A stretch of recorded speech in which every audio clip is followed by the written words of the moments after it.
These latest headlines from ABC15 are sponsored by Lerner and Rowe Injury Attorneys. One call, that's all. Hi there, I'm Jamie Warren with your top stories from ABC15 Arizona.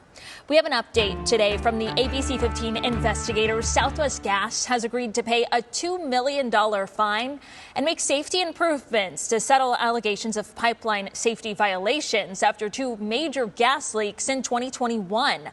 One of those leaks led to an explosion at Platinum Printing in Chandler, injuring 4 men in a shopping complex. Utility regulators say that both leaks were due to heat degradation of some of the gas lines that were not properly mapped in the Southwest Gas system. Now, as part of the agreement, Southwest Gas will speed up the removal or replacement of thousands of inactive service lines and pipe stubs. It is important for the safety of Arizonans for Southwest Gas to locate it as promptly as possible and get rid of it. 6 months is great because one, that's fast, and two, it's before the next hot season in 2025. We can't wait to have another Platinum Printing. The Arizona Corporation Commission is expected to give final approval to the consent agreement before the end of the year. Southwest Gas already settled lawsuits involving the 4 victims of the explosion in Chandler. You can now get marijuana delivered to your doorstep here in Arizona. Before, only medical marijuana patients could get a delivery option. But now the Arizona Department of Health Services is expanding that to anyone 21 and older.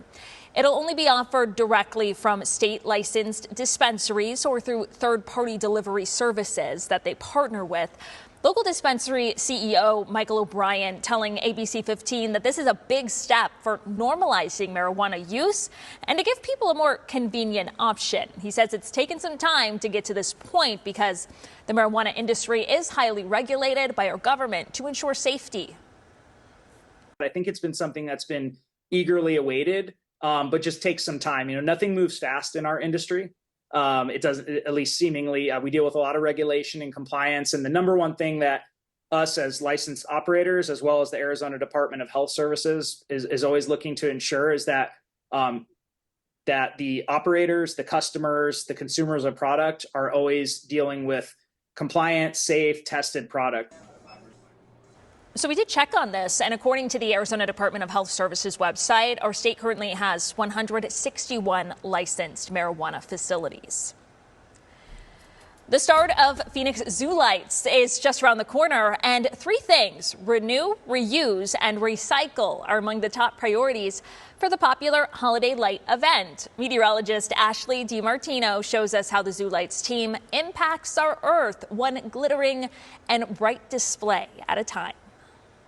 This place is completely full, only big enough for that thing to go back and forth. This is where the magic comes to life, the Zoo Light Shed. Usually, this place is completely full of armatures, full of lights. For Justin Davis and his crew, the workshop is where creativity flows, with 3 things in mind: renew, reuse, recycle. Almost everything we do has conservation behind it. How are we going to make our carbon footprint smaller? They may not look like much during the day, but the hundreds of displays and millions of glittering lights dazzle at night. We brought in lanterns again this year, and some of them are really, really cool. We have a 18-foot mantis shrimp. That's actually my favorite one because it's just massive and awesome. The biggest repurposed display is a showstopper from a few years ago. The giant sphere, they reconstructed it, they put new lights on it, and reprogrammed a whole new show on it. It's a very large piece, so if we were to throw that away, that'd just be a lot of garbage. But, I mean, to be able to reuse it and bring back the awe of it is a pretty cool thing. Zoo Lights glowing bigger than ever before. For Impact Earth, I'm meteorologist Ashley DiMartino, ABC15 Arizona. It is going to be another nice day here in the valley. We're going to warm up to 80 degrees as our high today here in Phoenix. Brisk and cool up north. We're seeing 67 as our high today in Sedona, 52 in Flagstaff. There are some storm chances in the forecast later tonight. You see on our map here, the model showing there's going to be a slight system that's going to come through later tonight and also possibly through Sunday afternoon and into Sunday evening. So here's a look at that 7-day forecast. Again, we're going to be in the 80s today.